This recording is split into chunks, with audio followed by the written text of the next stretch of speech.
he would step across the line. Habitually. He's a habitual line stepper. Whoa, whoa.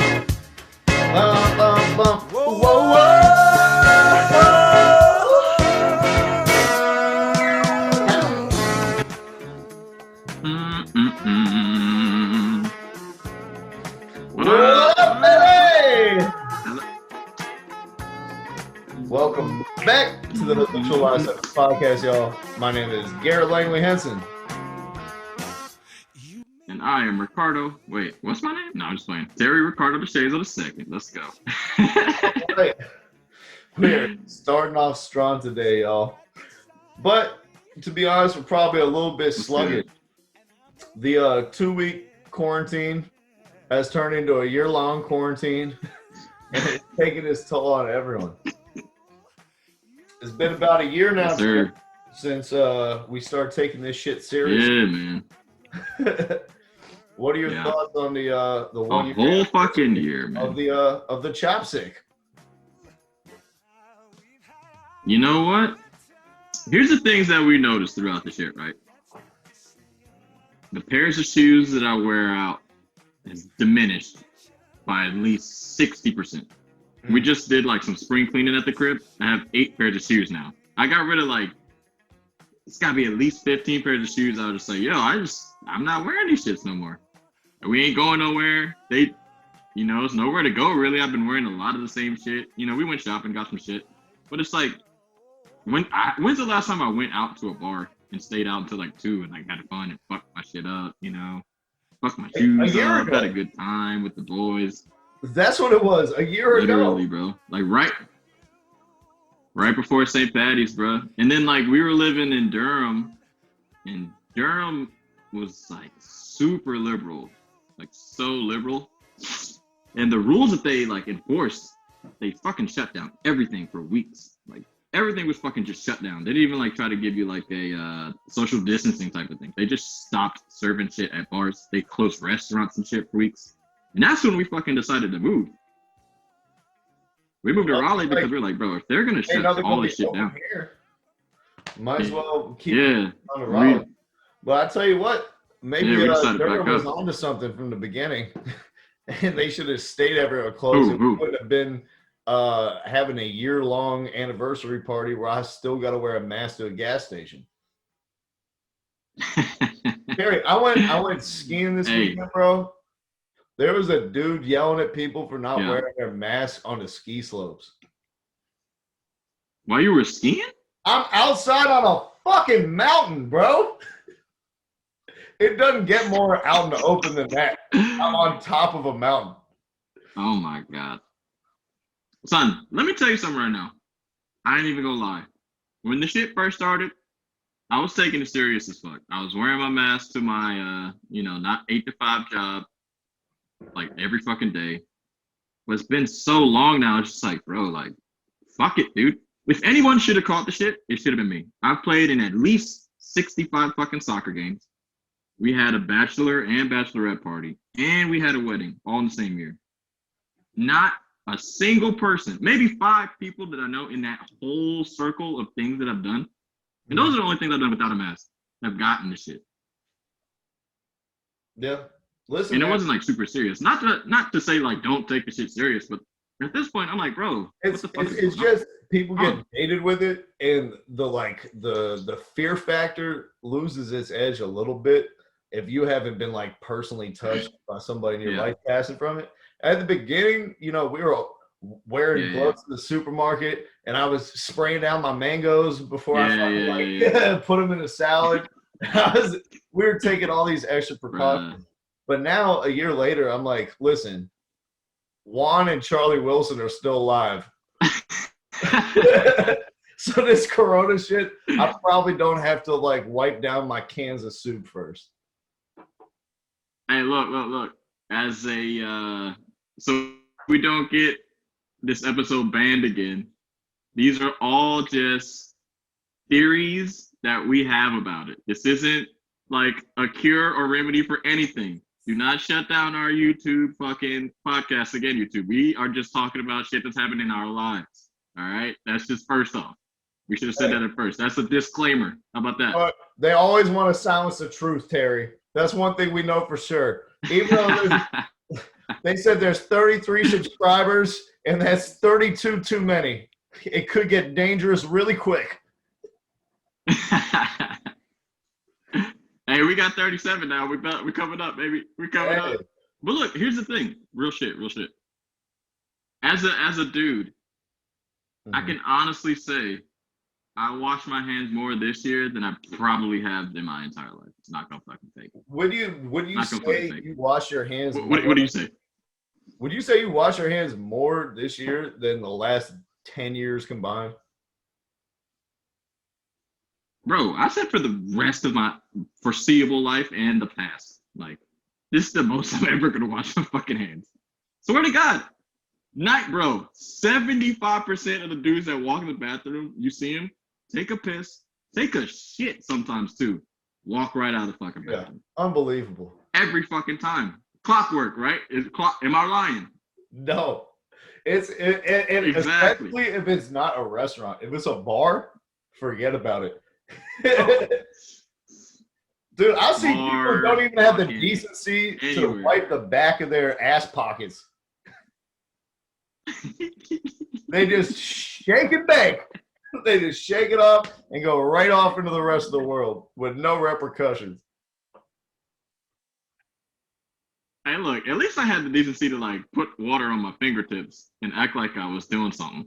Dudes, if you just walk straight out the bathroom, like at least I do something. Like I'm not about to, and I give you the common courtesy of not dapping you up. Like, yo, we use the bathroom. Right. It's like a man code. It's like, bro came out the bathroom, you're just like, what up, fist bump or elbow? You know, like you didn't wash your hands when you came out the bathroom. But this year it's like, I had to wash some shits up. I didn't touch my face for a long ass time. For months, I was like, yo, I can't touch my face or I'm gonna get it. Yo, they really fucked us. We're the bathroom police in the same way that like Me Too was here to protect women. Corona was here so we could protect each other. Because we are out here in the bathrooms snitching on motherfuckers. Dry snitching from the stall. I'm taking this shit and I hear this dude about to leave. I'm like, I know you ain't wash your hands. Well, see, like you would say actual words. I would just be in the stall like, word, son? And they would just look at me like, yeah, you're right. Let me go wash my fucking Like, it's just like, bro, come on. I feel you, but you got it. Come on, give me something. Give me an effort. At least turn the water on so I know.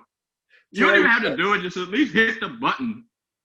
You try not to be controversial because go ahead. You can be identified too easily by your shoes when you're sitting in the bathroom stall. See, Terry has gotten on this Instagram thing where he likes to buy shoes that have been advertised to him for the world. So if he's got his 10 and a half, fire, son. They are, but they're recognizable and no one else has them. So if you start talking shit in the stall, the dude leaving will be like, hey, wait a minute, the Milos? I know you. The MLO, son. I got them shit. They're fire, bro. I bought 2 pair. Son, can you imagine right now? If I didn't buy those 2 pairs of shoes, I'd have 6 pairs of shoes. And I just bought 3 pairs of shoes. Damn, bro. I'd have no shoes. I'd be homeless. Yeah. When they said that, like, it's just crazy, bro. Production shoes and like they're like your shipping and everything is going to be delayed because it's coming from China and because of the coronavirus. Do you think that's because like motherfuckers weren't making the shoes, or that they were just sick making the shoes? They're fucking like 7-year-old Chinese boys like putting waste holes in the joints, and they're like, you know what? We got to professionally sanitize these down since we're going to be sending them to America. It may take 7 to 10 extra business days. I don't even know. This is all jokes, YouTube. This is all jokes. But anyways, yo, you have a different perspective on it. You got a different perspective on it. You really do, because you were actually working in the restaurant business, bro. So on some real shit. On some real shit. Tell me how that was. Like, when it kind of changed your whole trajectory. I think a lot of people, and this is not just the service industry, but throughout all types of walks of life during this pandemic, have taken this time to invest in themselves. and to stop working for somebody else, to cultivate a vision that they've had but have never had the time to execute. Sitting around all day in quarantine and playing Assassin's Creed is great, but that shit gets old in like 6 days. Yeah, quick. People have found, like, with all the time on their hands, like, what am I really invested in as far as myself?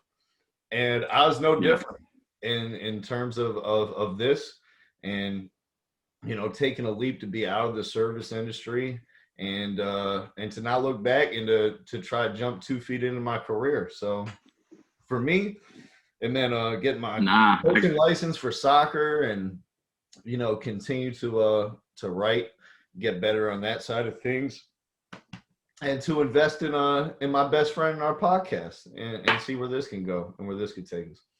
I gotta commend you, because you, instead of a lot of people that I know, like, as soon as they got that first stimulus, they're like, fuck it, we rich, we ain't doing shit, we're just fucking around, just playing video games, buying dumb shit. I gotta commend you, bro. You really took this shit to another level, and I think we're about to explode on some real shit. And hey, it's kind of crazy how stuff like this, it really puts a test to you as a person. To, like, are you gonna thrive during this situation, or are you gonna fall and just succumb to the circumstances of what the world is, and just be a fucking piece of shit? You know what I'm saying? I don't know how to say it any more delicate.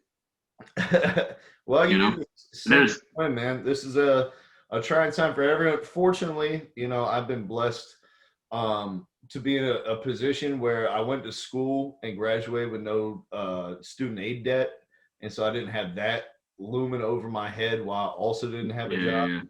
I paid my car off. I don't have a $500 car note that I got to pay, like Kevin dumbass Alba with his fucking Nissan I told him not to buy 3 years ago. And so I was in a position where I could, like, I don't know nothing about that, so. I could invest in myself, Let me tell you something right now, not to fuck shit up. Look at the timestamp, edit this shit out, but we're on I would say, like, 1.5 second delay back and forth between me and your conversation. So if you feel like one of us is coming to an end to a sentence, just cut in. Listen, man, we've been on that since the beginning. I don't know if you're finally getting that, but there's something up with your audio. This is way late. Nah, this one is way worse. I feel like when it was on your No, I'm saying today, like from the beginning of the pod, but I'll edit this out. Oh, okay. All right. But yeah, this whole episode is fucking up, bro. It's all good. Hey, look, but anyways, I think it's your phone, shit's just crazy. Is your shit on battery saver, or is it today? On? Yeah. No, it's just on the regular shit. I don't know.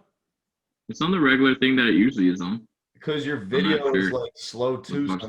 You'll be right with me, and then you'll be like a full second behind, where you're sitting there and you're. I'll take it off. I'll take. Right there, it just did the shit.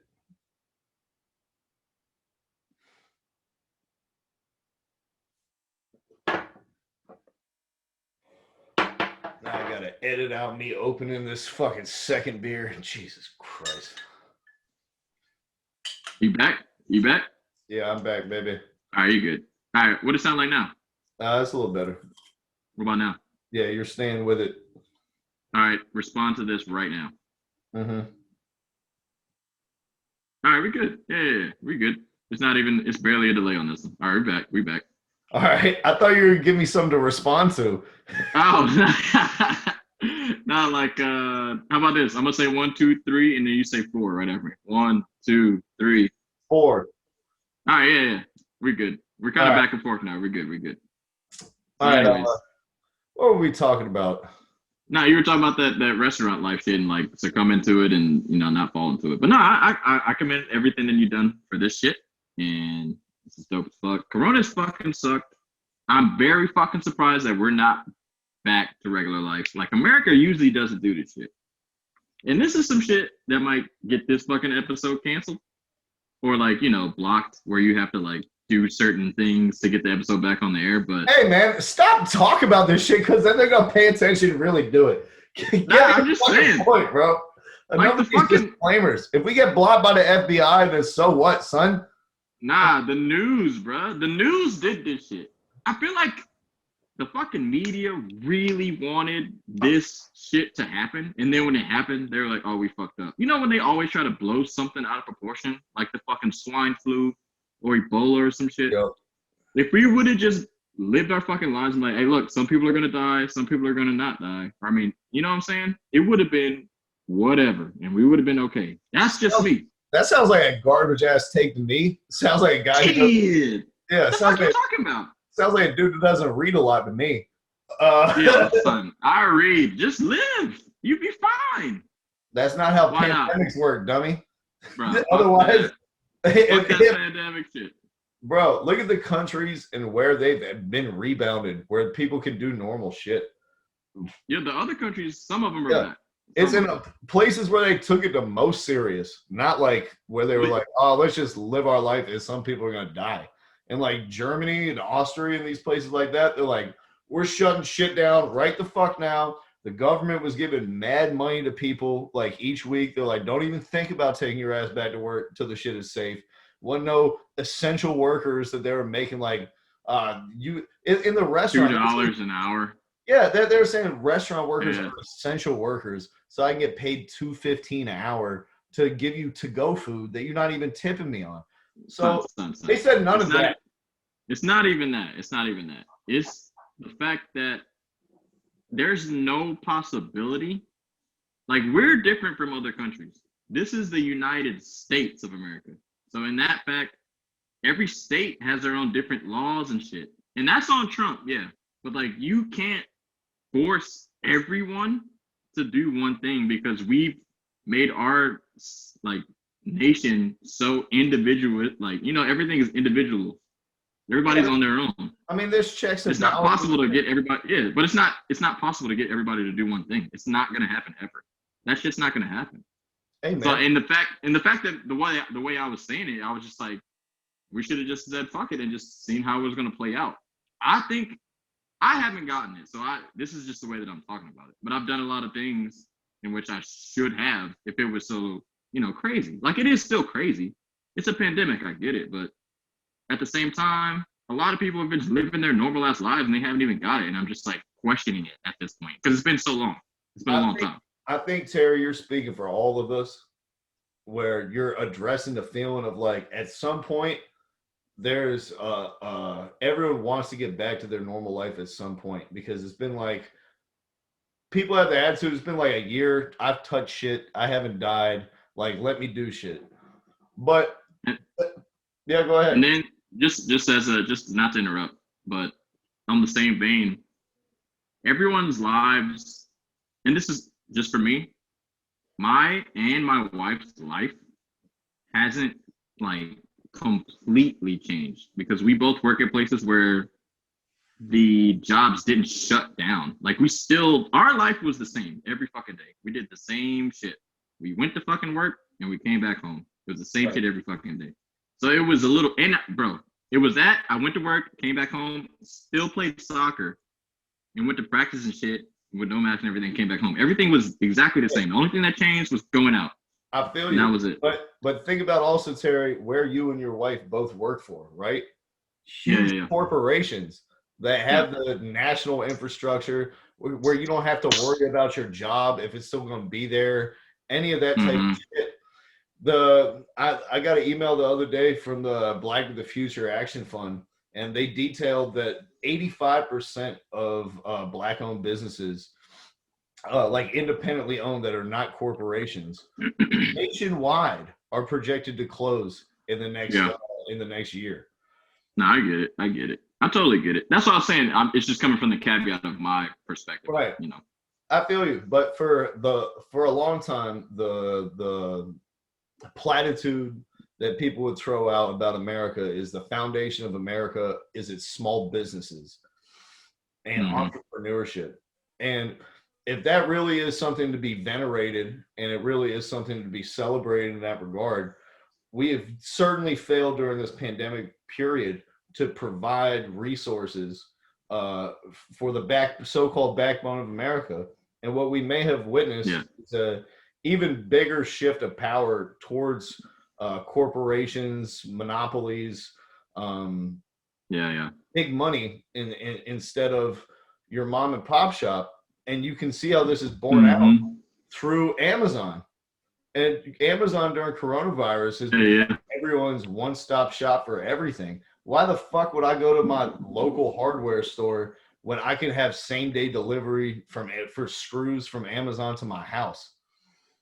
Yeah, Amazon is fucking the game up. That's why everybody's trying to do like the online delivery thing, but it's gonna take a while for you to catch up to Amazon, bro. They've been doing this for years, man. Well, this is something I wanted to talk about, Terry. This leads us to an interesting point. A year removed from coronavirus, there are ways that the coronavirus has changed the world and sporting landscape in ways that will probably continue beyond the virus. Yeah. So one example, at least in the NBA and NFL, is the draft. These guys are no longer able to attend a combine. They can't meet in person with the GM or whoever it is. Traditionally, people in leadership roles in sports put a lot of emphasis on combines, on in-person interviews, on excuse me. There it is. Like a firm handshake, looking a man in the eye, that type of stuff, which this year there was no access to. And I think a lot of teams may have found that maybe there were some inefficiencies that they were able to beat out that they just kind of kept doing because it was tradition. And this year got to look at more prospects, got to get background about them in a different way. And I think it provided a different outlook for many teams and organizations who have had a way of doing things for a long time. And I think it may have changes in the way that we continue to do things going forward, even when things do go back to normal.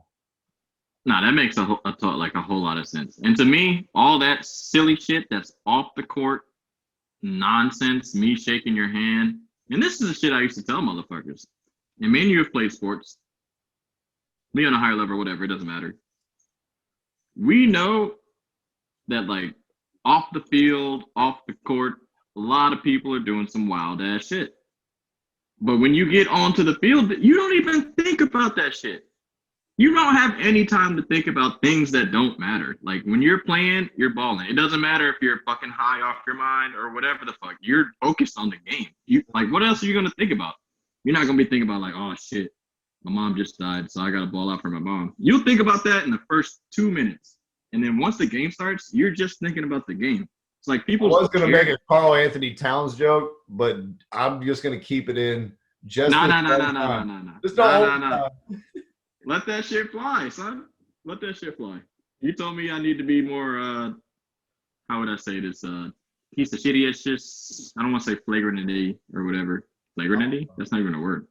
I was just saying, maybe if Karl Anthony Towns was thinking about his mom when he stepped out of the court, the Wolves would have won double games this season.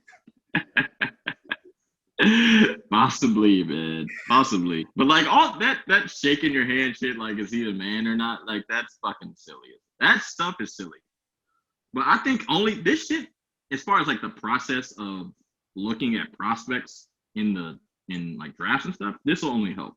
This only helps because it takes away stupid things that you don't like. There's nonsense, you know? Exactly. And I think it's also made people realize that you don't have to be physically here to be working. Yeah. And the telecommuting stuff, before coronavirus, if you want to telecommute, you're like trying to get over on somebody or like do some slacking or, you know what I mean? It's not a reputable, professional way to do things unless you work for a very small company or something like that. But now with this whole thing, like, I think it'll be good, especially for people who are in scouting and managing, who like don't have a great work-life balance, and so you know they spend their whole life in the office, in a football facility or whatever it is. Like now, I think people have realized I can watch film on the couch on my iPad. You know what I mean? I can still take those same notes, but smell my wife cooking and everything else restore me in the background. Yeah, because back in the day, like these GMs and these what do you call like agents and talent scouts or whatever, they would be like, oh, I'm looking at this guy's ability to work the room, like go into the room and work it and see like how many people he can influence like with his presence. Who gives a fuck? Kobe Bryant was the quietest person you probably had ever seen in a room. Yeah. One of the best NBA players you've ever seen. Kareem probably didn't say shit. He's just 7 feet tall. Not if you ask Tamaki Walker. and in that way, that probably hurt some of the other guys. But, some of the guys that probably aren't even that good, but they have like a presence, they're fucking party guys and shit. Like, just because you have the ability to like gather a bunch of people to listen to you talk, that doesn't mean you're good at playing a sport. Like, all that stuff is just mundane, silly, stupid. Otherwise, I'd be Michael Jordan. Just because somebody's loud, that doesn't mean they're good at sports. It's just like our boy Haji. Everybody listens to Haji. I thought you were going to say like our boy Biagio, who put up on Twitter the other day or on Facebook the other day that he could score on me in 10 attempts 1v1. I'm calling you out, motherfucker. This on wax. Let me take a hard drink on that. Hey, no, let me take a hard pause real quick.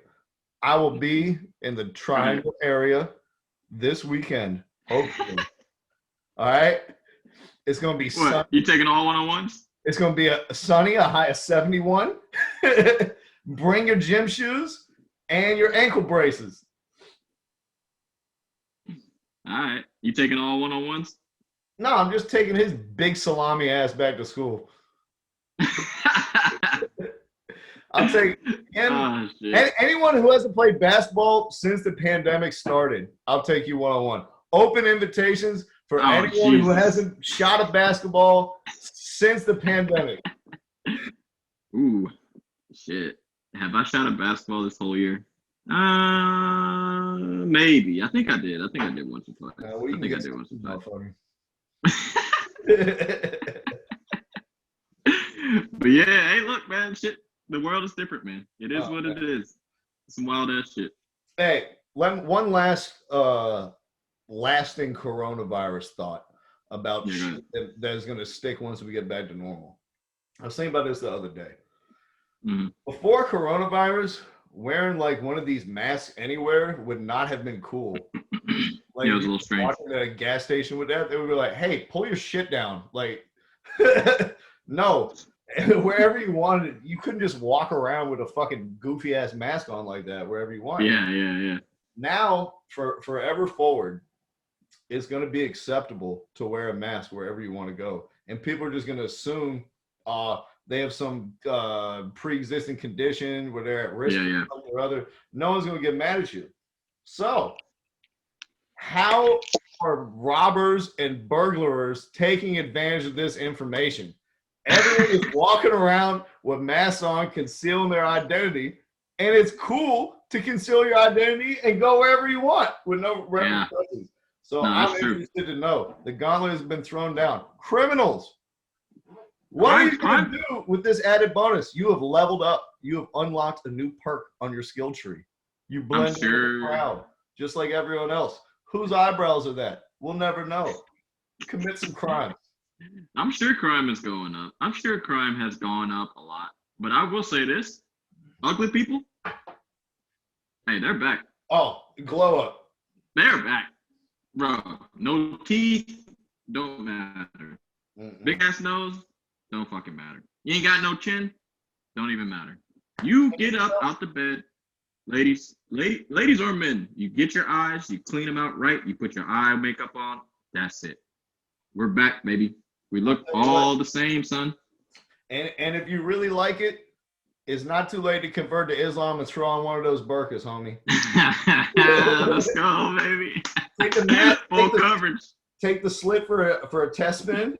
You know what I'm saying? If it's to your liking, then follow me inside and we'll drop some paperwork. Full coverage. And let me tell you something right now. I have been appalled by some of you people's faces. As you have pulled them down to drink water, as you have pulled them down to drink your drink, I am just like, that person, it doesn't match. Your eyes don't match your face. It doesn't make any sense. Like when you play a match, I'm like, oh my God, who is this? Oh, got you. I get you. You get what I'm saying? The Sheldon Williams syndrome. Bro.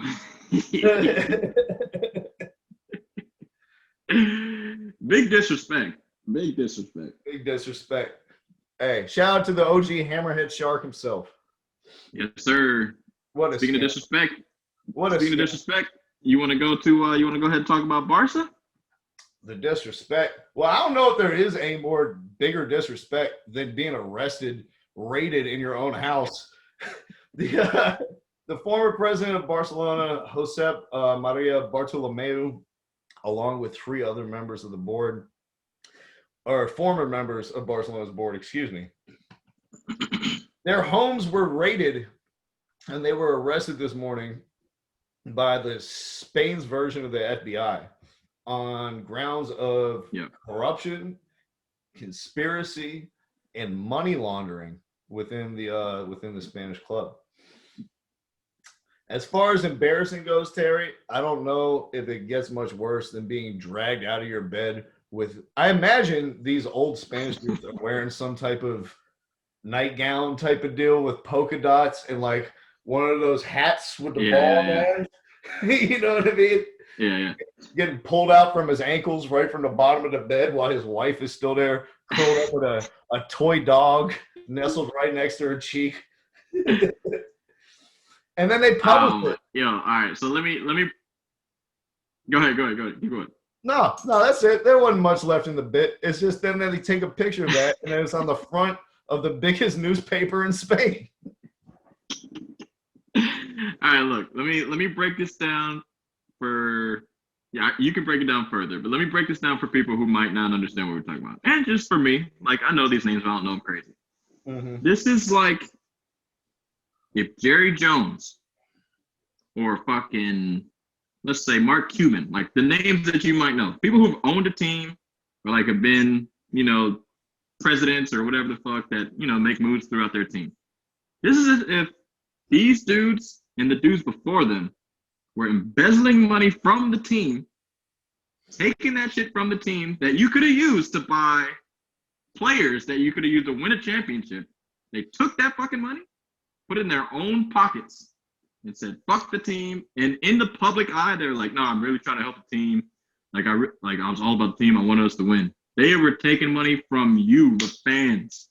Oh, Terry, it gets better. Oh, it gets better, Terry.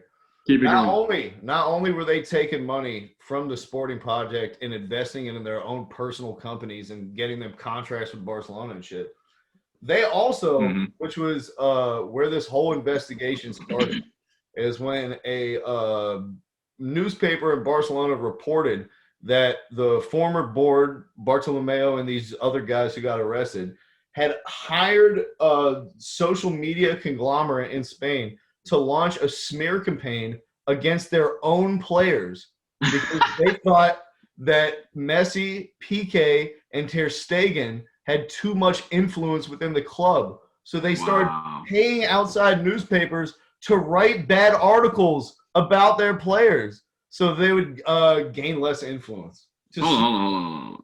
So you're trying to tell me that all the Messi tax evasion shit was not real? Bro.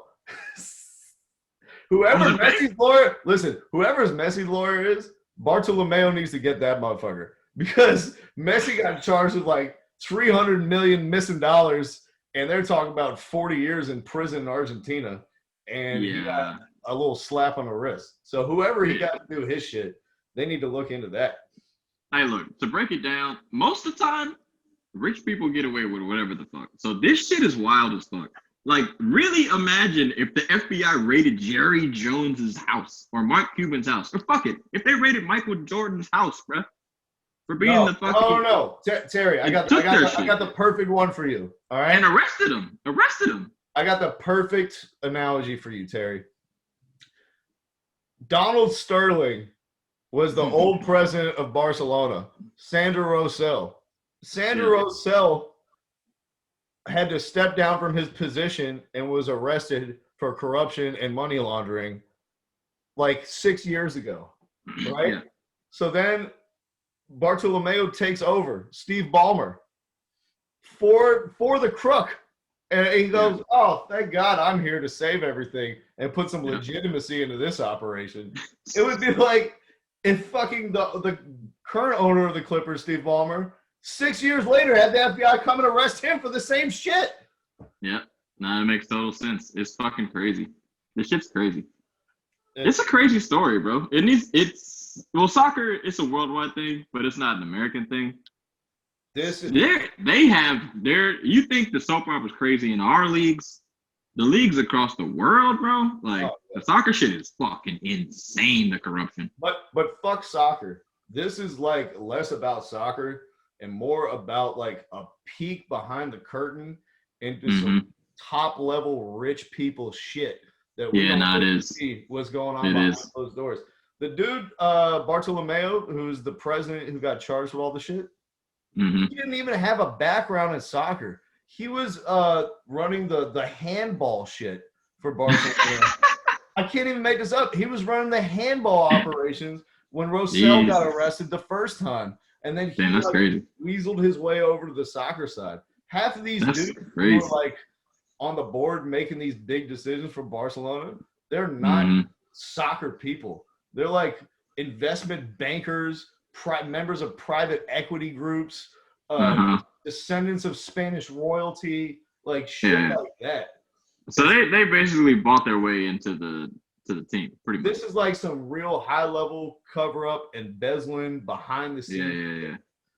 Yeah. Damn, that's crazy. See, I mean, like you motherfuckers think that Tim Donahue and like the NBA ref thing was a big story. You motherfuckers in the NFL thought CTE was a big story in the NFL. This shit is way bigger than that, man. This is way bigger than that, bro. This is wild. This is big ass shit. The implications, right? What are the sanctions that are going to get put down on Barcelona now for having 2 generations of cheating presidents? If you don't think we didn't violate the FIFA financial fair play rules by committing international crimes that you have to get arrested for, you're fucking wrong. And they wouldn't let Chelsea buy somebody for 2 summers. Yeah, right. I can't imagine what's coming down the pipeline for us, man. Oh, FIFA, you already know FIFA's about to come down and be like, yo, look, we're shutting this shit the fuck down. Well, actually, I don't even know if FIFA has anything to do with it.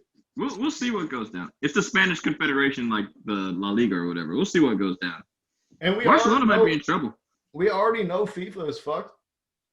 Yeah. They were fucked. They were fucked up. President Sepp Blatter got arrested for corruption for giving the World Cup to Qatar in the middle of the fucking summer when it's 140 degrees and people's cleats are melting on the goddamn grass.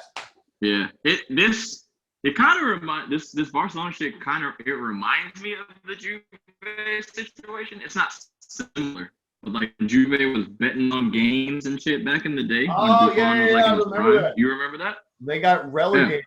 Yeah. If everybody doesn't even remember, if everybody doesn't even remember, Juventus, the team that Cristiano Ronaldo is on right now, and Weston McKennie for our Americans, Juventus was in the league below the league that they are in now because they were betting on games. They bet on games, but they bet to win. They're doing the Pete Rose. They weren't like, I'm betting to lose. Nah, he used to bet on some losing shit too. Pete Rose? He's like, nah, we're losing this game. Nah, get the fuck out. Nah, he used to bet on a couple losses. Oh, yeah? You don't even watch baseball. What you know about I'll tell you what, he still ran through first base a hell of a lot for a guy who was betting on losing. Yeah, Juve was betting on them to win games, and then everybody caught on. They're like, wait a minute. You know his slugging percentages? Well, yeah, no, this is really crazy, bro.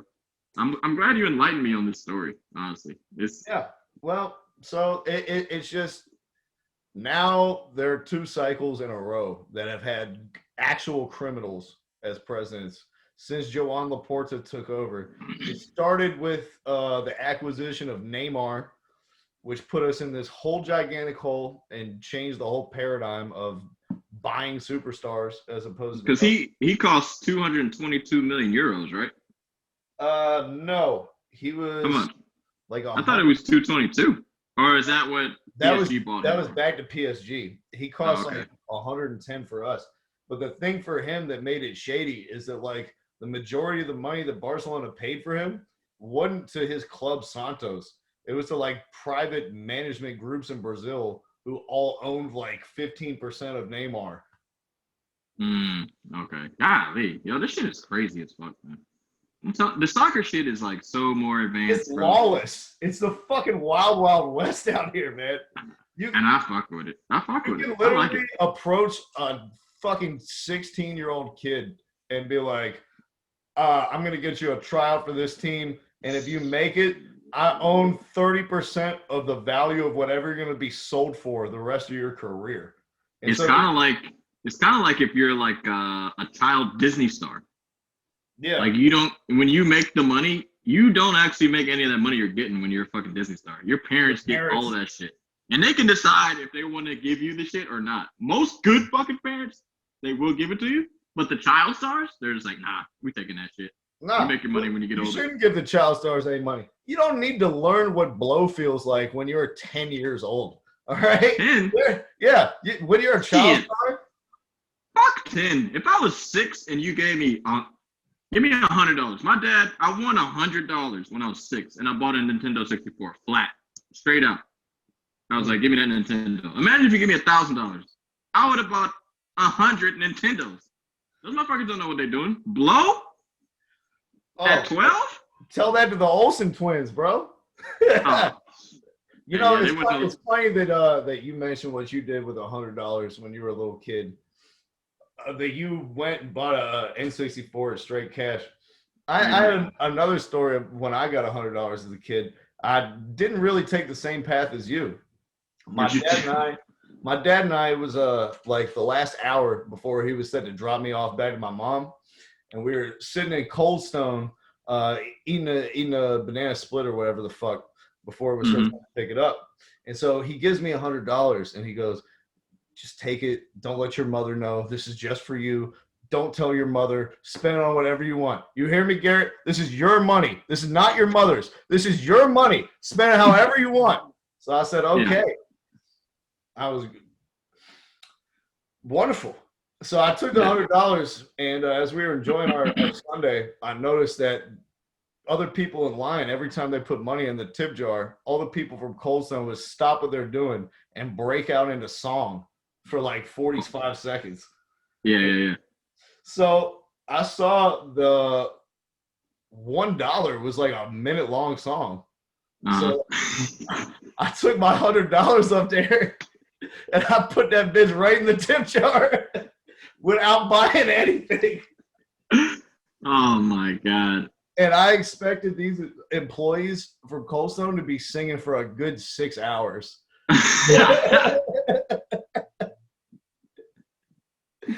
But they only gave me one song. Apparently one tip is equal no matter how much it is. My dad could not have been more furious. Let me tell you something right now.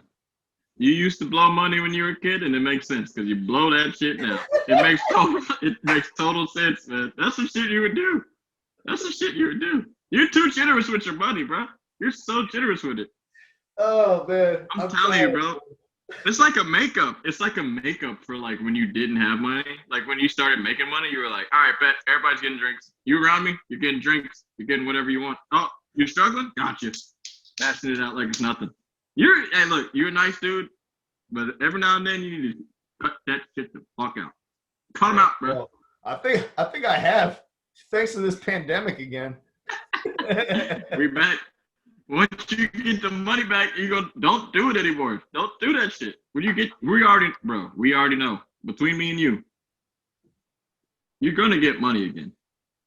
Yeah. Don't spend it. Hey man, I've been saving up. What did you say? You commended me earlier. I did. For a second. I'm saving my checks. For a second. Yeah, save them shits. I'm saving my checks. You know who's saving their receipts, Terry? Who? Say it. Russell Wilson. Yes, sir. This motherfucker has been paying attention. Hey, shout out to Russell, bro. Yeah. Let me tell you something right now. Shout out to Russell Wilson. Before we get into the whole Deshaun Watson like trade situation, It's a special shout out to Russell Wilson and to every husband out there in the world. Who's Russell a Wilson. black woman with no dick. Shout out Sierra. You got Sierra to look, marry him before Russell he Wilson. fucked Big facts. Shout out Jesus for that one too. Hey, look. Hey, look. Russell Wilson had a wife before Sierra. A whole wife.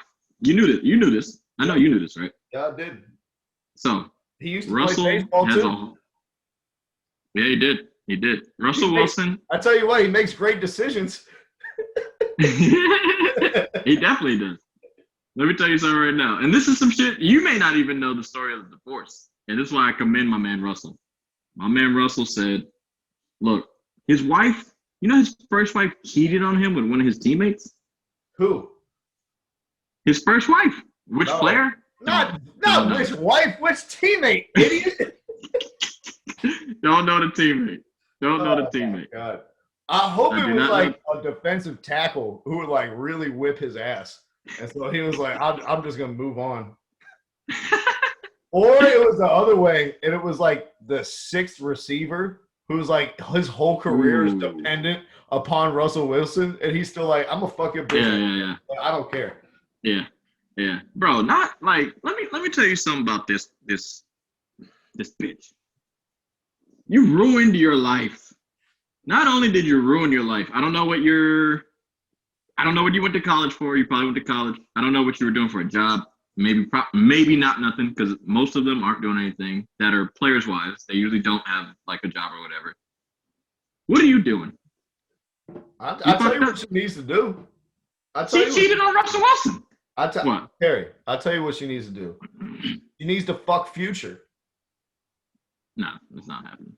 Have you looked at a picture at her? Oh no. I'm assuming she's white. She was. Yeah, college girlfriend Russell Wilson, she's gotta be white, right? Yeah. He met the bitch in Bible study. Extremely. But let me tell you something right now. She ruined it for herself. One, not only you messed up. Who cares if Russell Wilson, he didn't have a prenup, right? So you could have got 50-50 split, but you cheated on him. So you couldn't get any of the money that he was making. You messed it up for yourself. And you messed it up for your family. Stupid. You wait until Russell gets the check. Then you divorce him. Why would you cheat on Russell Wilson? Yeah, I tell you what. He's the nicest guy I've ever seen. That's why. Too nice. Yeah. She She was tired of the friendly oral hygienist dick and wanted somebody to push her face in a bowl full of 3-day-old oatmeal and fuck her right in the butt. That's what happened. This is why like the swings happen so big. Like Sierra was with Future, the biggest piece of shit like on the world, and he owns it. He's like, fuck it. I'm a dog. Where does she go next? Russell Wilson, Mr. All Pro Tony Dungy team, fucking scripts. Hey, look, he's Mr. Shout out Dave Chappelle, dick through the pajama bottoms. Through the pajama bottoms. Doesn't take the pajama bottoms off. Sticks his dick through the hole, and he's like, "That's me." Titty residue. Yo, bro, hold on. I am offended by this nice guy finish his last shit. I'm offended by this shit. I'm a nice guy. And I got a great wife. And motherfuckers, you be calling me not nice, and I don't like that shit. I'm nice. This is fucked up. You're not that nice. That's fucked up. How am I not nice? We already talked about this before. Yeah, ask Santi. Don't ask me. I'm nice. This is nice to him, too. Nice to everybody. This is fucked. Listen, man. I gotta give it up though to Russell Wilson as far as making changes in your life. I was playing baseball. Oh, the upgrade. Yeah, let me play in the NFL. I was dating white church bitch. Now I'm dating Sierra. And let me just say, Russell Wilson, for all his nice guy fucking horse shit, is a fucking pimp, bro. Russell Wilson is a pimp. For everyone who doesn't believe this shit, the proof is in the pudding. Russell Wilson kept a black queen, enticed her, hooked her, kept her on the hook, reeled her in, put a ring on it, still with him, happy, probably have a kid. I don't know. All that with no schlong work. None. He should write a handbook for guys out there. How to keep a woman with your mind, right? How do we know? How do we know? Wait a minute. They said they were celibate. Oh, shit, that's right. Yeah, they had the public right. celibacy shit. And he said, I'll let Future keep the strong dick game. I got the strong mental game. I've been in my playbook all off season, homie. And this bitch ain't going nowhere. And he did. So are we gonna go reverse pimping? Are we reverse pimping? This is reverse. No, this is reverse pimping and shit. No. It's not reverse. It's not reverse.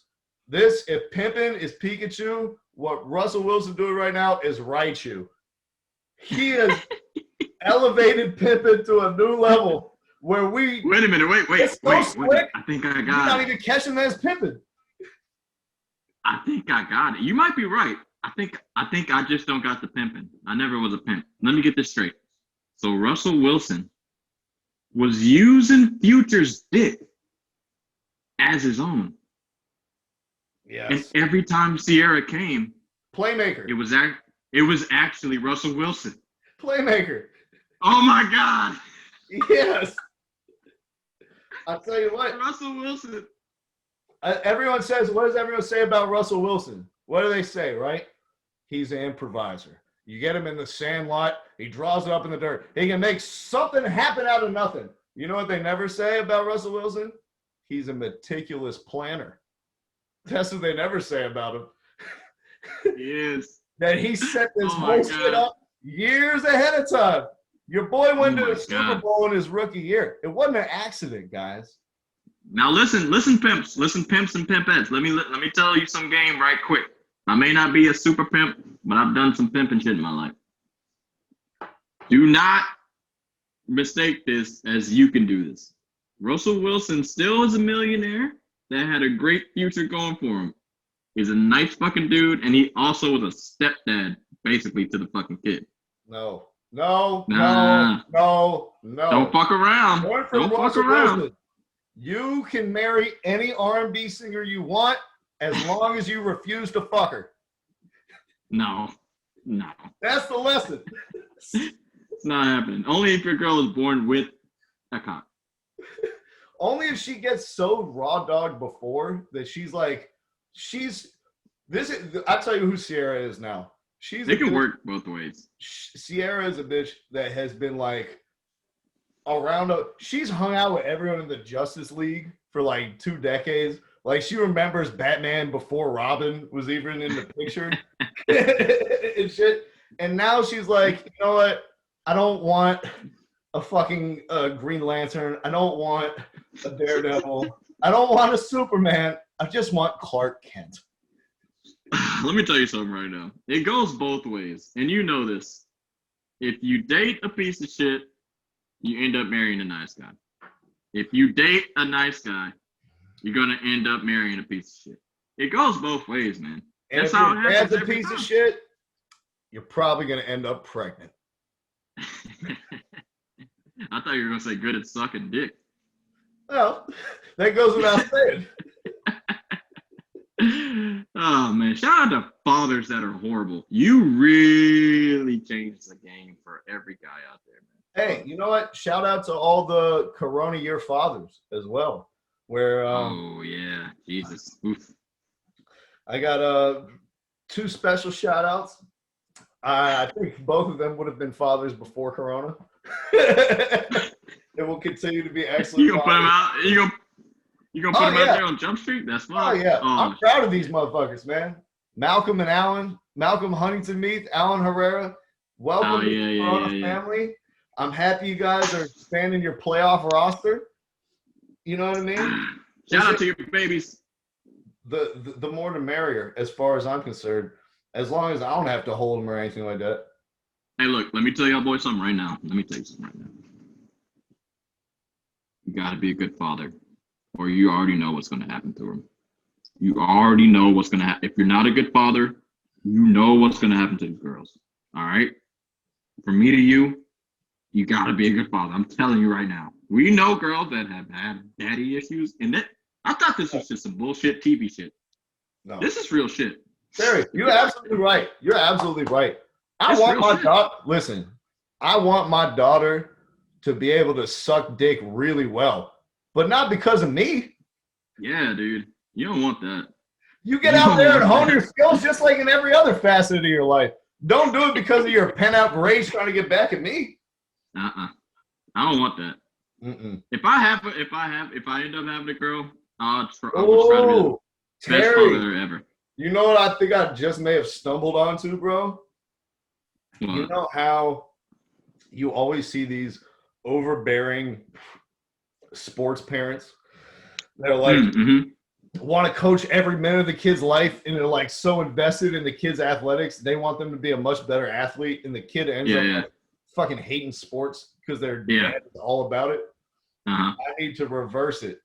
If you want your kid to be sports, I'm about to push the fuck out of the arts in my house, bro. I'm about to like push drawing and painting, shadow puppets. Like it's gonna be non-fucking stop art IV straight up into your face. By the time my fucking kid is 11 years old, he's gonna be dunking by himself just to get out of the arts and crafts room. You think opposites attract type of shit? Hey, nah. You know what? What's funny is sometimes, on some real shit, sometimes the voice that kind of guides a kid to do something every now and then is like somebody else. It shouldn't come from the parent's voice all the time. Because you hear that fucking person talking to you every day, 24/7. If it comes from somebody else that you respect, you know, that you see like sometimes, you actually hear that shit more. Sometimes it comes from the parents as nagging. No, like you're absolutely right. You need the outside voice. I totally get it. And the outside voice shouldn't be a musician, right? This is how you end up with R. Kelly situations and shit like that, where I got no one to look up to except Big Uncle Bobby. Young Robert. Hey, look, the first thing I'm gonna do is when some dude asks my daughter, hypothetical daughter, on a date or whatever, I'm gonna bring out a book, and I'm like, "Can you read from this book? Read me the first page out of this fucking book. And if you can't do it, get the fuck off my stoop. You're done. You ain't fucking with me. Fuck off my stoop, kid." Hey, look, just like Dom Kennedy said, can't will LeBron to the club, them shits ugly. I know that's right. Chain hang down on my tubby. I look chubby. But listen, Terry, I ain't never worried about that. I already told you if I ever have a daughter, I'm raising her gay. So I don't have to worry about any of that shit till she's out of my house. Listen, we're progressive, baby. If you're gonna be a daughter who lives underneath my roof, you better do two things: eat, snatch, and make layups. Hell no. Honestly, low-key, if any sport, think of a sport, a women's sport that makes the most money, I would say, gotta go tennis or golf. Go tennis or golf. Tennis or golf, straight up. Does OnlyFans not count? They don't make enough money. Not enough money. Not enough. I like where your head's at. If you're, you know what I'm saying? If you hot and you think your life is nothing, stoop down, baby, and don't even stoop down. Wait a minute. Don't let me say this for you. Don't stoop down. Just make money. Monetize yourself. How about that? There's nothing wrong with it. Monetize yourself. Right? Go ahead, my brother. Speak. I'm just saying, Terry, if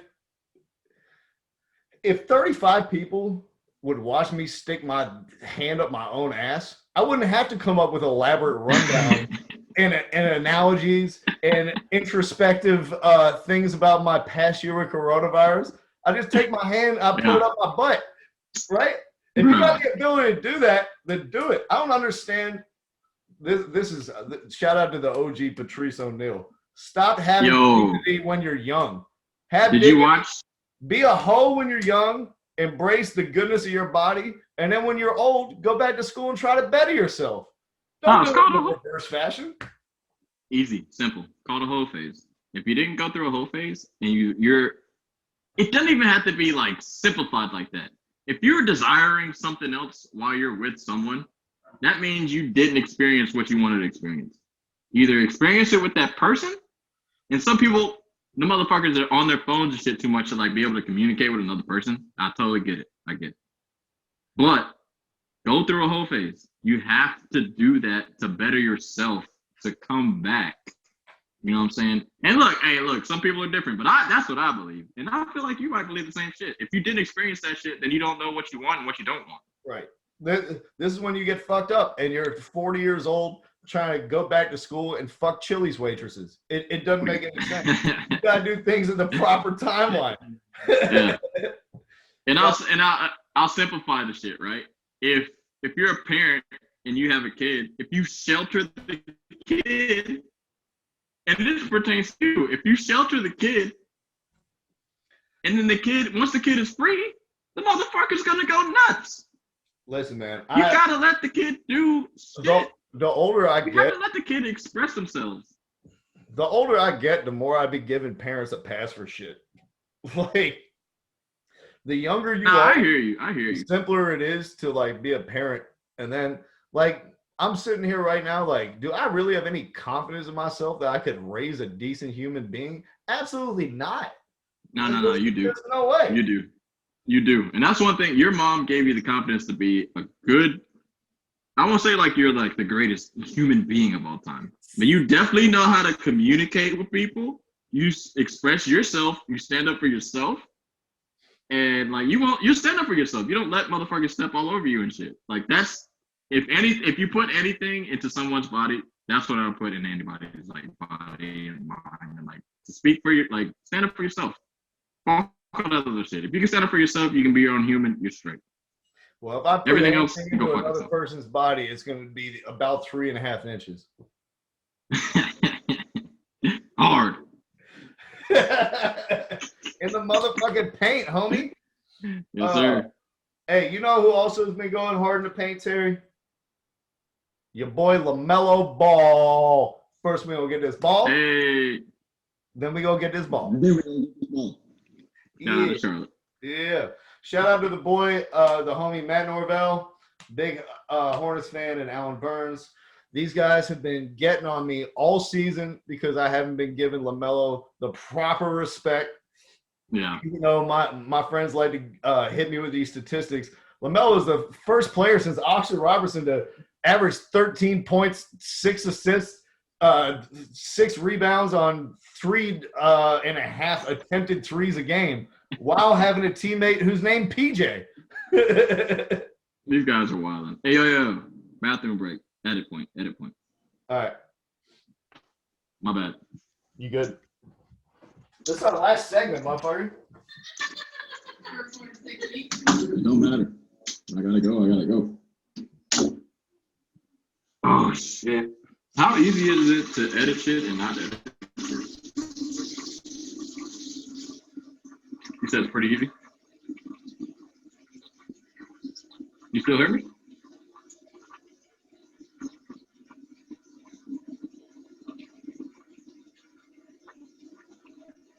Hurry down on time.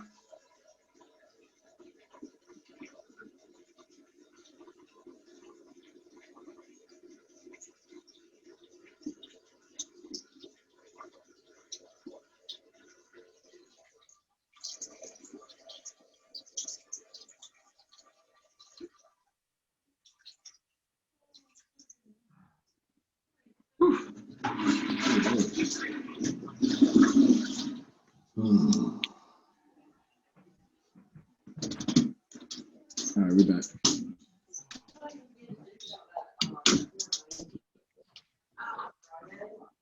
All right, you said PJ Harrison. I have a team named PJ Harrison. All right, 3, 2, 1.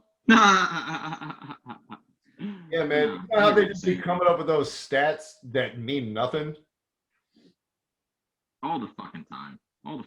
You can make anyone seem like they're a good player, aka per 36. Fuck out of here. Hey, what's Kevin Knox and Frank Ntilikina per 36, Terry. Nah. We ain't talking about that. If you want to talk Knicks, we can talk Knicks. They're the 4th seed in the East, so we can talk an actual good team. Shout out to Charlotte, but I ain't trying to disrespect. Whoa. 34 is up. You actually just call the Knicks an actually good team? Like they're any better than Charlotte is? New York, throw your 4s up while Charlotte's throwing their 8s up. Throw your fucking 4s up and tell Garrett to shut up. 4s, baby. We're the 4th seed, son. Don't talk shit. But hey, look. Hey, how many more games have you won than the Hornets, Terry? 2. The East is combobbled, bro. When we were just might even be 1. Son, let me tell you something right now. When we were just talking last week, the Pacers were a 4 seed. Now the Pacers are the 9 seed. This was just last week. The East is just a cluster. It's all 2 games away. Everyone's 2 games away from each other except for the Sixers. Yeah, I mean, basically, it's basically fucking Sixers, Nets, Bucks, and then everybody else is just doing I don't know what they're doing. They're just playing basketball for no reason. How does it feel that you know you're not going to win the chip? Like you're just playing for yourself. How does that actually feel? Like if you're the Knicks on down, what is it like to know you're not going to win? I watched the Hawks lose to the Oklahoma City Thunder last night. Oh, shit. I thought you were going to say the Okasaka something. We probably would have lost to them, too. It's dispiriting. It's disheartening. It's bad basketball, first and foremost. Yeah. But before we get on to the Knicks, I do want to give the Hornets their just desserts. No. Listen, we don't have to go to the Knicks. We can stay on Charlotte. Shout out North Carolina. We can talk a little bit Knicks if you want, but I do think it's about time that I've recognized what Lamelo has been doing this season, especially since the injury to Devontae Graham, which has forced their coach Borrego to put Lamelo in the starting lineup. Yep. He's been a natural fit there. He's one of the few players in the league that can get Bismack Biyombo any points at all during a basketball game. Yeah. It's a credit to LaMelo that their fucking bigs even look remotely like NBA players because all they do is catch fucking drop-offs and dunk it. But like we said before the season, man, high in the league pass ratings, fun team to watch, a team that is capable of playing really fast. They have really good guard play and depth and shooting throughout. And ultimately in the playoffs, we know they're not going anywhere. But for a regular season team, they're a lot of fun to watch. Now, so I'll give it up to the Hornets. Now, I will say this. It's a difference between teams you know that will never have a chance to win the championship. Like, it's just not going to happen with the players that you have, not just like in general throughout your whole team's life. The guy LaMelo is promising he's a fucking rookie. Now, one, I called he was going to be good. You came on the train a little late. You know what I'm saying? I said it was going to be spectacular either way. Hey, but look, I don't give a fuck if you hop on the bandwagon late or early. You still on the shit, right? I don't give a fuck about any of that. If you hop on the train, you're going to make it to the same destination as everybody else. So the only promising thing I'll say is everyone on your team is pretty much young. The players that are good. The players that are good are pretty much young, except for Gordon Hayward. LaMelo Ball, he's one of the few guys that can, he influences a game without scoring points. And that's some shit that you want to see. You can add certain aspects to someone's game, but you can't add aspects of passing ability, rebounding ability, and the ability to read the game on both ends of the fucking court. You can't you can't give that gift to someone. And he has that gift. And that the defensive end would translate more with for all of his basketball IQ. His I think he's averaging 1.5 steals a game now, which is pretty good. But overall, he's struggled in like rotations and as positional defending, as all rookies do. There's no rookie that comes in the league and is a plus. Yeah. It just doesn't happen. Of course. But unless they're literally just defenders. And you could project later down his career him becoming really a terrific defender if he can be as good as his brother is. You know, that would be a hell of a player. Yeah. I'm on the Lamelo train. I refuse to call the motherfucker Melo. The real Melo is still in the league and he's playing in Portland. He's playing really well. Melo. He's LaMelo. Yeah. You can't blackball Melo, man. But man, is he fun to watch. Airbnb is a fantastic combination. I love how he is not afraid to play physical and use his size against shorter point guards.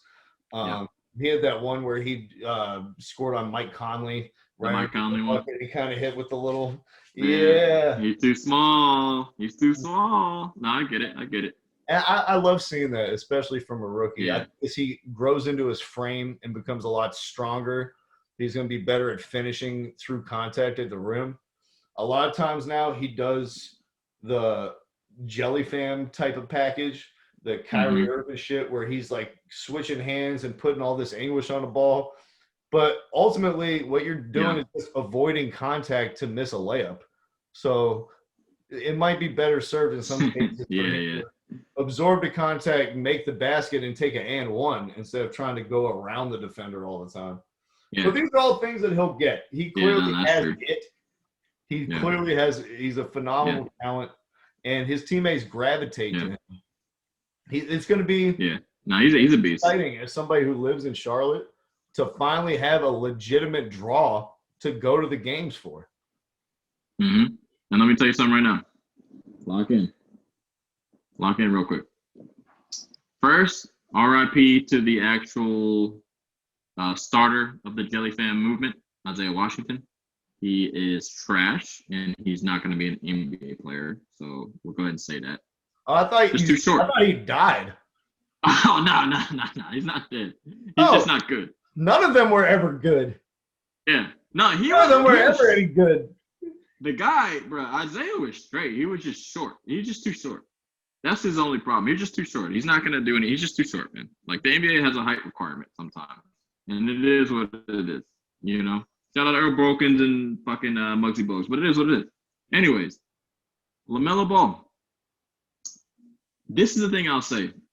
And this is a testament to him and not to his father and all the shit that they played. They played structureless, positionless basketball for fucking years. So him having the ability to like even be a decent defender tells me that he has the ability to be a great player because he didn't have like fundamentals, and that may have like helped him in his ability to like us watching him like be great or be really good as a rookie because he does shit that you don't normally see like an NBA player do. Even a rookie do. Like, no rookie can do some of the things that he does, bro. Like, he is a phenomenal player. But him having that, I would say, lack of fundamentals actually gives me, like, I would say, like, a strong liking to, like, I'm hopeful to see what he can do because he doesn't have basic fundamentals. He hasn't had the foundation, too. Like you said, going from Chino Hills to Australia, Lithuania, wherever the fuck. You know what I mean? Yeah, he went from fucking Chino to Lithuania to a high school in Ohio to Australia. Like, he's played all over the map. No continuity whatsoever. I will say. And look at it. And I'll say this before you start. I'll say this. I would have loved to see him play at a D1 college and light that shit the fuck up. I really would have loved to see that shit. I'm not even gonna lie to you, bro. What a bad fucking take. Jesus God. Bro, why would you not like? You don't want to see Steph Curry come back again? All right. Name 2 players who play in the NCAA this year. Right now? Right now. Jalen Johnson, who quit for Duke because he's a piece of shit. So he's not even playing. You got me. This is my point, man. You got me. NCAA. But that's not the NCAA's fault. I don't That's want not to see NCAA Lamelo fault, bro. waste a year going to so he could play against Duke against 10 white guys I've never heard of. Can we expand? Can we expand? I cut you off hard. You were about to say something important, but can we expand? Can we cut this NCAA shit out and just say fuck it? I know we had a bad period of basketball between like the late 90s and the 2000s, but can we just say if you're good, go to the NBA. If you're not, go back to college? Can we just make a rule? It should be like any other job. If you're of legal age to work and you're good enough to do the job, then hire me. Yeah. It doesn't make any sense. They're fucking up because they're saying like if you do things for an NBA team, they have a cutoff like during the NBA prospect what do you call it, combine type shit. They have a cutoff, yeah, but they don't go back to college. I think they should allow you to go back to college and play. If you go, that will like it will improve. Yeah, it will improve the NBA. I mean, it'll improve the NCAA structure if you allow fucking dudes to go back to college. Because the G League is trash, bro. I'm not watching the G League, bro. And I'm not watching European basketball. I'm not watching that shit. Listen, like, man. let them go back to fucking college. Why not? Why can't you just go back to college and play basketball? Like, what's the problem? You still can if you like revoke your eligibility like a week before the draft or whatever. You can go through the whole pre-draft process and gauge you're not going to be taken in the first round and then go back to school. But if you're projected to be going in the first round, you don't need to be going back to school. You need to go to the NBA. No, that's my problem with this shit. The guys that go undrafted, they can't go back. Like, if you could declare for the draft, they don't allow you to go back to college. Yeah, you can, Terry. That's my point. You can, up until 7 days before the draft, undeclare and go back to school, even if you hired an agent. No, I'm talking about the players that go to the draft. I'm talking about the guys that don't get drafted. Oh, well, you shouldn't be able to go back to school. Why not? This amateurism shit should go away. You already declared. No. I disagree on this one. You already declared yourself a professional. It's not our fault as a school that you weren't good enough to get selected by your team of choice. You've said, I'm a professional basketball player. All right. If you're not good enough to be a pro in USA, then go be a pro in Turkey or China or Spain or Greece. You're not missing out. No, that's ridiculous. We're missing out on those guys. I want to see them play in America. Why would it? Not missing out on shit. They're fucking undrafted players. We'll have them come back to the NCAA and play. Who's the last undrafted like dude? You just said. Wait, here we go. No, like you just said, college basketball is trash. I honestly couldn't even name you two. But if we bring back the guys that wanted to go to the NBA, couldn't make it, bring them back. Let the fucking top D1 schools bring these dudes back and let them actually be good. Let me ask you a question, Terry. Go ahead. Who is the best undrafted player of the last 15 years? In the last 15 years? Best undrafted player? I don't know, Ben Wallace? Draymond Green. Ben Wallace. He got drafted second round. Huh? He got drafted second round. You said undrafted. Okay, whatever. That makes my point even better. that fucking Draymond Green actually was drafted, and he got drafted second round. Yeah, second round draft pick. Are we really saying I wish I could get one more year of Draymond? No. Michigan? I don't care about the NBA product. I want the college shit to be better. Why? Cause it's in America. I'm an American. I don't give a shit about European, Australian. Don't give a fuck about their basketball. I want college basketball to be better. It's a fucking joke. All right, well then that's all I'm talking about. Terry, step 1, make the shot clock 24 seconds. Step 2, make the 3-point line the same way as it is in the NBA. They dropped it to 30. Why? In the NCAA women's, they play on 24. Why are the men playing on 30 and the women on 24?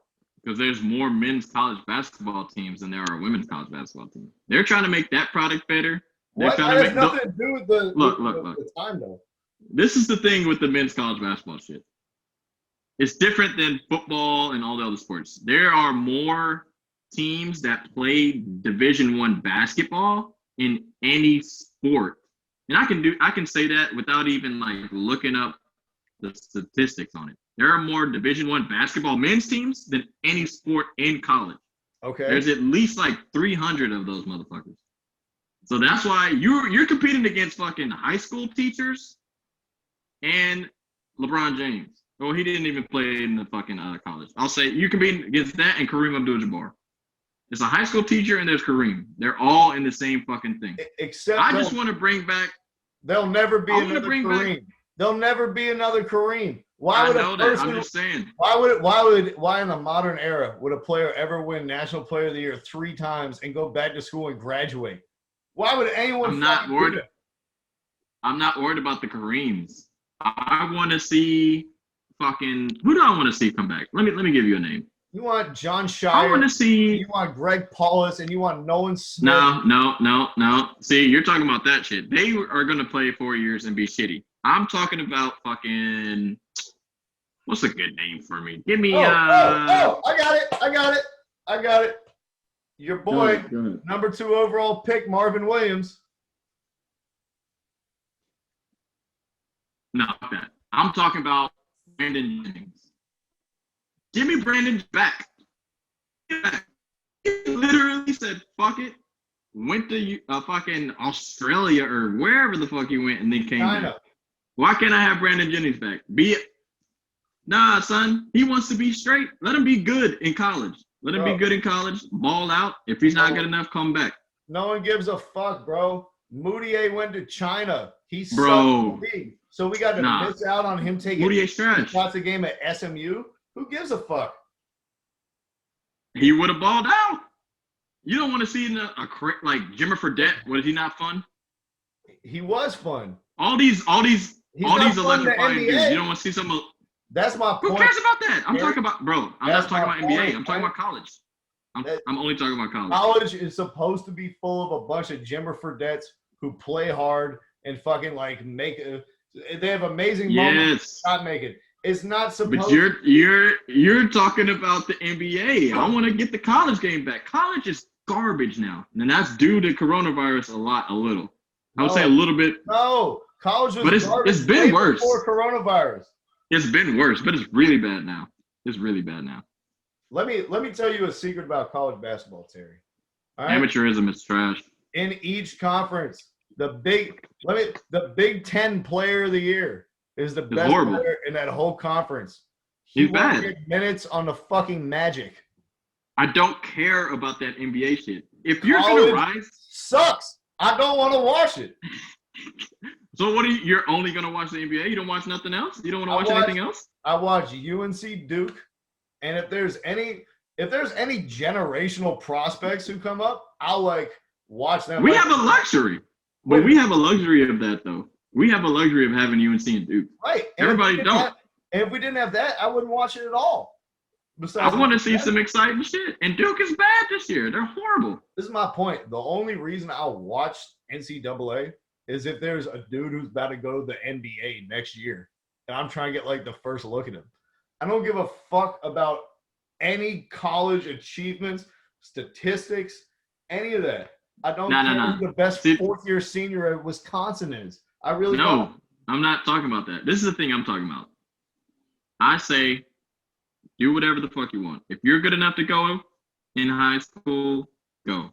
But if you're a fucking sophomore or junior and you declare nobody wants you, why can't they be allowed to go back and finish their shit up? Why not? Because the draft That's what I'm talking about. The draft took place. You push listen. I don't like that. I want a free market. No. I want a free market. They already flipped the river. There are no more cards that have left to be put on a table. You put your hand, you took your chips, and you put them in the middle of the table. And you said, I'm all in on getting drafted. I tell you what, buddy, if you didn't think that you could make it, then you should have played one more year at fucking Toledo and then graduated with a degree in finance. Nah, see, you're cutthroat about it. I want him to go back. I want to see a better product, bro. The better the product is, the better talent you'll get. Terry, the product's not going to get better until they change the fucking infrastructure. Until they change the shot clock, until they change the three-point line, all we're going to see for the next decade is the same thing we see now. teams passing the ball aimlessly around the perimeter for 18 seconds before somebody finally decides to run a pick and roll or take a post up. It's the same fucking thing every time. Nah, see, to you, rules matter. To me, talent matters, bro. Talent matters. It doesn't matter about – you can change all the rules to match the NBA if you want to. If they're going to have the same system that they're having, it doesn't matter if you change the whole shit to be NBA rules. They're still not going to be good. You have to have better talent come back. This is what I'm saying. Garbage players. This is what I'm saying. Players are garbage. Listen, it makes everyone better if basketball in the NBA looks similar to basketball in college. And right now it doesn't. Right now, what you do in college doesn't translate necessarily to the NBA. How offenses operate in college, the areas that they take their majority of their shots from, how they get into their actions, all that is very different than the NBA. What is the downside of having a professional outlook on the collegiate side where these guys are running double drags and horn sets and it looks like professional basketball instead of them swinging the ball around the perimeter for the entire shot clock? I'll agree with you on two rules. Defensive 5 seconds because they don't have that in college, and offensive 3 seconds. They don't have that shit in college. That's all. They're able to play zones, and a big dude can just stand in the fucking lane. If you watch Duke play UCF, it was Taco Ball versus Ion. Yeah, Taco Ball. I remember. Just stand in front of the fucking goal the whole game. The whole game, he can just stand there. That's the only thing I'll change. Besides that, it's totally fine. Yeah, but like besides that, that's on Coach K. That's not even like some whatever. That's Coach K.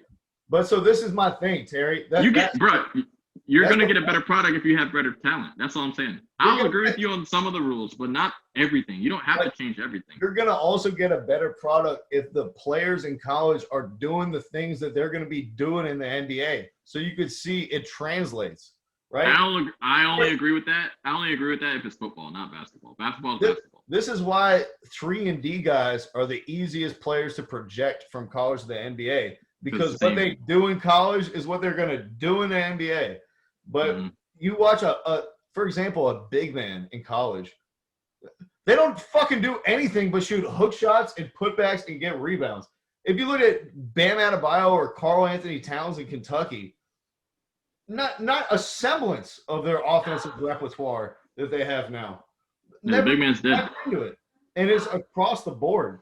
And if you ever do see a great big man in college, it's always a Jahlil Okafor type that wants to post up all game and is a ground-bound Jared Sullinger type of dude. And you saw how that translated into the NBA. It doesn't. But take a guy like Giannis. Giannis would fucking suck in the NCAA. There's no spacing. He sucked before the NBA. He sucked where he was at. But if you saw Giannis in college and you saw Jahlil Okafor, these motherfuckers would be, Okafor, so much better. There's all this shit about college that doesn't translate.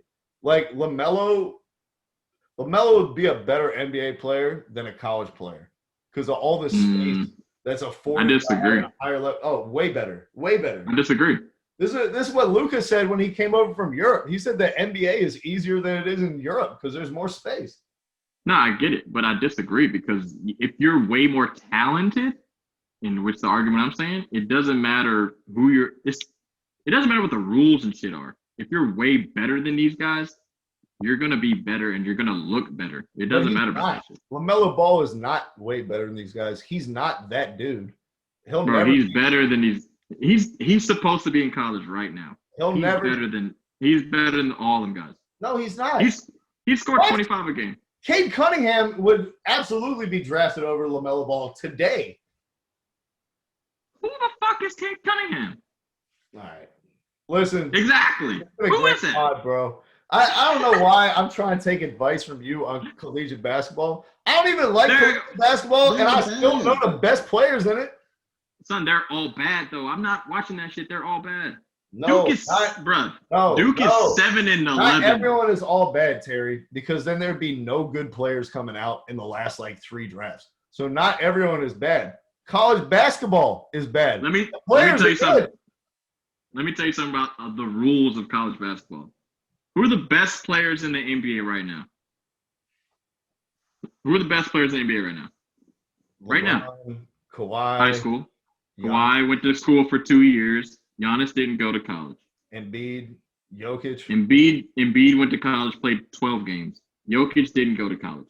So This you're is making exactly my what I'm point. talking All about. the best No. players don't play in college. Thank you. Yeah, because the talent, they're not fucking playing because the talent is trash. Why would I go if the talent's trash? The talent is garbage. Why would I care about any of the players right now? Why would I care about any college players right now? None of the good players actually were good in the fucking system. Kawhi wasn't even great at San Diego State. Steph stayed at fucking Davidson for 2-3 years. I think he was there for 3 years.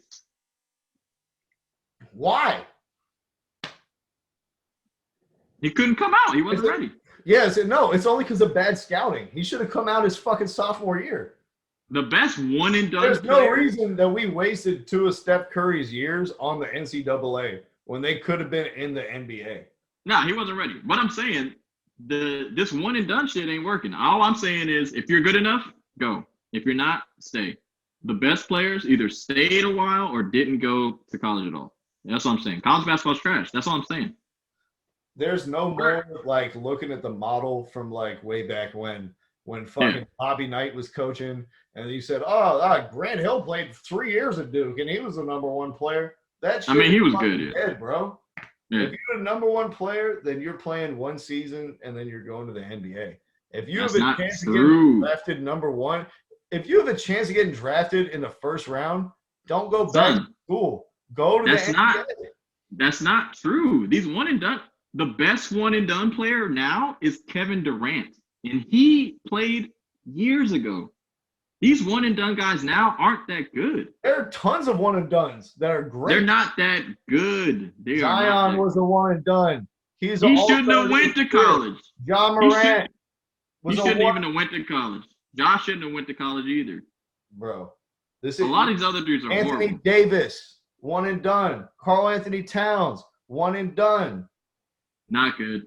Karl Anthony Towns isn't good. Anthony Davis needed to play with LeBron fucking James, one of the greatest players of all time, just to even go to the playoffs and do something, bro. Come on. Give me structure and they could be good. The problem is not, Terry, the problem is not that college isn't putting out good talents. The problem is that what you're doing in college basketball has nothing to do with what you're going to do in the NBA. And that's why LaMelo Ball would be worse in college. So he's surrounded by 4 other people that want to pass the ball around on the perimeter. And then nobody can shoot. The lane is entirely clogged. Probably playing – you watch college basketball a lot, right? How often do these motherfuckers play with 2 big men? A lot. Yeah, a lot. You never see 2 big men who can't shoot on the floor together in the NBA. We're not disagreeing on that. I'm just saying LaMelo would destroy college, and you're saying he wouldn't. He would destroy the college. No, because he can't finish in traffic, and he is a loose handle as well. And so Lonzo Ball destroyed college. You don't think LaMelo would? Lonzo is a much better player at his age than LaMelo was. Like UCLA, Lonzo did not turn into the player. That's a wild statement. That's a wild statement to say. Lonzo at UCLA, I saw a dude who I thought could have been a perennial all-star. Yeah, he was a monster. He was a monster. But now what you're saying, his only weakness at UCLA was his handles. Yeah, a bit. But what you're saying is, for every one and done kind of good player you're giving me, I can name you a bunch that are trash. Listen, but you can do the same thing with high school, right? For every Dwight Howard, there's a Michael Olowokandi. Yeah, of course. But that's on the people drafting the dudes. If they're trash, I'm not drafting you. Don't just draft, bro. There should be a rule. If there are not enough good players to draft, I renounce my fucking rights to draft this player because they're trash and I want to keep it for cash.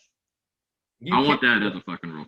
That's what the Chicago Bulls did with Jordan Bell. They sold the pick to the Warriors for $3 million. Yeah. I also want an army draft type shit. If the guy is trash as fuck, I don't want to draft him. I like this guy who plays for Real Madrid, and I want him in the NBA. I don't care if he wanted to play in the NBA or not. Give me that guy. I'm taking him. You could still do that. No, but they don't ever want to come. They're like, no, I'm not coming. No, I'm saying if they don't even declare for the draft, I want to take them. That's what I'm talking about. That's what somebody did to fuck. I forget who it was, but somebody did that. I think it was like Tom Brady in baseball or something. And they like baseball, baseball does it, but the NBA doesn't do it. They stay doing that shit in baseball. Yeah. Like, baseball does that shit all the time. Kim Jong-un get the fucking butts in the seats. Yeah, they do that shit all the time, but the NBA doesn't do it. I want the NBA to start doing it. They did if you see someone like that, better, what was it with Rubio? Because he didn't come over to the NBA for 2 years. I think 2. Yeah, I think it was like 2 or 3 years. Yeah, I mean like. And what's your boy the dude who got his nose broken by Bobby Portis, Nikola Mirotic? Oh yeah, he left a little bit. But he was like the best player in Europe. Yeah. But I think he just got signed as a free agent. I don't think they drafted his ass. Yeah, it is what it is. Hey, look, it's so funny. We tried to keep this one short, but when we talk about shit we care about, it is what it is. It's impossible, man. We only had 2 topics on the whole rundown. Yeah, it is what it is. This is what happens when I lead off with the topics and shit. Right. We fucking just have a fucking free-for-all. Extemporaneous. Yeah. Ooh, I like it. Hey, look, I like it when you come back with the words, son. You need to come back with the big words. I like it. Oh, whoa. Terry, hold on. Can't leave yet. What? Can't leave yet. We got our habitual line stepper of the week. Oh, yeah, let's go. Our habitual line stepper of the week is Ravens linebacker / defensive end Matthew Judon. Judon, who was criticized by a local Baltimore beat reporter, and like over their contract negotiations, the reporter reported that he was offered like $9 million a year and turned it down. Yeah. So Matt Judon didn't like that shit one bit, and he didn't like how he wasn't asked for a quote on the article, and he didn't like how they only told the team's perspective on things, and he didn't like how he was painted as being greedy. So tell me, what did Judon do? Well, I'll tell you what Judon did. He reached out himself to the reporter. Man to man, just to let you know, hey, never got a quote from me, only reporting half of the story. The reporter wanted to get a little snarky on him and talk about, in my 10 years, I've done nothing but treat you with fairness and respect and a just outlook and this, that, and all the other shit. Your boy Matt said, all right. Okay, motherfucker. I tell you what, you either issue an apology for your tweet or retract it, or I'm putting out those photos of us in the strip club from last year. This is fucking genius. Blackmail is always the way to go, kids. He said, I got a long memory, homie, of you by the VIP table holding up a carafe of pineapple juice with a woman that was not your wife. Oh man, it's beautiful to see. Blackmail is beautiful to see, man. If you feel like you're not getting your right, you're just blackmail the fucker, especially if you got something on them. I just like they want to put these athletes in a box. They want to make them subservient to the narrative that's crafted by the media. Matt Judon said, this is my narrative. I'm the crafter. I'm going to be the one fabricating anything. Hey, look. Lies coming out about me. I love this mindset for a week because, especially in the NFL community, the NFL players get treated like shit. They don't get what they deserve. And I like this guy going to get what he thinks he deserves. I like it. It's a free market, baby. Don't fuck with me or I'm fucking with your whole life. Put some respect on Matt Judon's name before I ruin your fucking marriage. Yeah, don't come at him like that. He's got Jew in his name. My thing is, this is exciting because this now sets the precedent for athletes across sports to keep a little bit dirt on their local beat reporters, right? That article finna come out. Todd Gurley hasn't had a 1,000-yard season in 3 years. Oh, really, yeah. Jeff Schultz? Hey, look. It's gonna be like, you think you TMZ and us? Oh, we ZMT and y'all. We switching it up. I like it. Anything that gets me like a peek behind the curtain of what's really going on with these professional athletes, I love it. Yep. So Matthew Judon, way not to stay in your lane, way to break out and become this week habitual line stepper of the week. And you know what you guys should do? The first. He's the first. Inaugural? Yeah, we can say that. The inaugural habitual line stepper of the week. And you know what? I like it. We need to switch it up. Instead of us filming y'all players, we're flipping it. Film the reporters. Film them all day long. How would you like it if I came up to you? Hey, Solinger. Hey, Matt. Yeah. Fuck out of my face. That's exactly what you would say. Stop doing that shit. And you're going to get fucked on. Police the police. Let's not just record reporters. Let's record our policemen as well. Oh, fuck. Let's actually do some good podcasts, Terry. CCTV, the police, and the reporters. We're on your ass now. It's done. And we're watching. It's done. New age, baby. Our 35 watchers are watching too. So you guys better watch out for us. Because like some whack dick, in 2021, the habitual line steppers are blowing up. Within seconds. Let's go, baby. Hey, look, it's been good. It's been good talking with you. It's been good talking with you too, homie. Fun podcast to be sure. We'll be back for y'all next week with another full-length episode. Be sure to check our Instagram page on Thursday for an exclusive clip. I have a new Wednesday spotlight coming out this Wednesday on www.thehlspod.com. So be sure to check that out. Hit the like button. Hit the subscribe button. Any last words, Terry? Hey, like we said, and we may have not said, who's to know, because we've been talking for a long time. We're coming to you. Spotify and Apple. We are. We shall next week, by the time the next Habitual Line Steppers video podcast is up on YouTube, we will have all of our full-length audio podcasts available on Spotify and on Apple Podcasts as well. So that's very exciting. We'll be there faster than the Pacers will be back in the 4th seed, baby. Let's go. Let's go. All right, homie. Then with that, I'll talk to you next week, fam. That's offensive. And Habitual Line Steppers out.